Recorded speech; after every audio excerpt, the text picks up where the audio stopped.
ചേട്ടാ ഞങ്ങൾ പോവാ. ഇത്ര രാവിലെയോ? ഇന്നലെ എങ്ങ് വന്നല്ലേ ഉള്ളൂ. അവിടെ 100 കൂട്ടം പണി കിടക്കുക. അതിട്ടിട്ടാ ഇങ്ങോട്ട് ഓടി വന്ന്.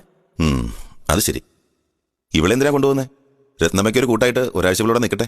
പിന്നെ ഞാനിവിടെ നിക്കാൻ പോലെ ബോറടിച്ച് ചാവണമെങ്കിൽ വേറെ എന്തെല്ലാം വഴിയുണ്ട്.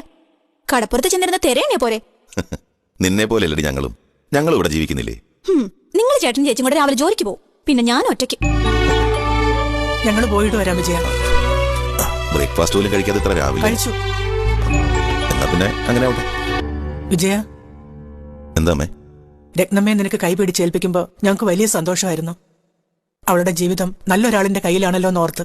ഇപ്പോഴെന്ത് പറ്റി? ഞാൻ ചീത്തയായോ? അവൾക്കിപ്പോ കണ്ണീരൊഴിഞ്ഞ നേരമില്ല. അവളുടെ ഉച്ചയില അതിന്റെ കിണറ്. എനിക്കൊന്നും ചെയ്യാനില്ല. വസുമതിയമ്മ വിജയന് വേറെ കല്യാണം ആലോചിക്കുന്ന കാണുമ്പോ അവൾക്ക് വിഷമം ഉണ്ടാവാതിരിക്കുവോ? അമ്മ അങ്ങനെ എന്തെങ്കിലുമൊക്കെ ചെയ്തോട്ടെ. വയസ്സുകാലത്ത് അമ്മയ്ക്ക് എന്തെങ്കിലും ഒരു രസം വേണ്ടേ? എനിക്ക് രസിക്കാൻ വേണ്ടിട്ടാണോടാ? ഈ തറവാട്ടിൽ ഒരു കുഞ്ഞിക്കാൽ കാണാൻ വേണ്ടിട്ടല്ലേ? അമ്മയോട് ഗുസ്തി പിടിക്കാനുള്ള പ്രായമൊന്നുമല്ല എനിക്ക്. അപ്പൊ നിങ്ങൾ പോവാല്ലേ? എങ്ങനെ പോവും? റോഡിലോട്ട് ഇറങ്ങി ഒരു ഓട്ടോ വിളിച്ച്.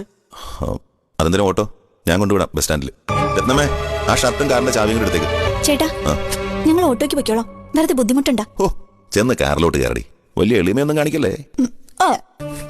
ഈ വേഷത്തിൽ പോവാനോ? വേഷം ആര് കാണാൻ? ഞാനുണ്ട് കാറിൽ നിന്ന് ഇറങ്ങുന്നു.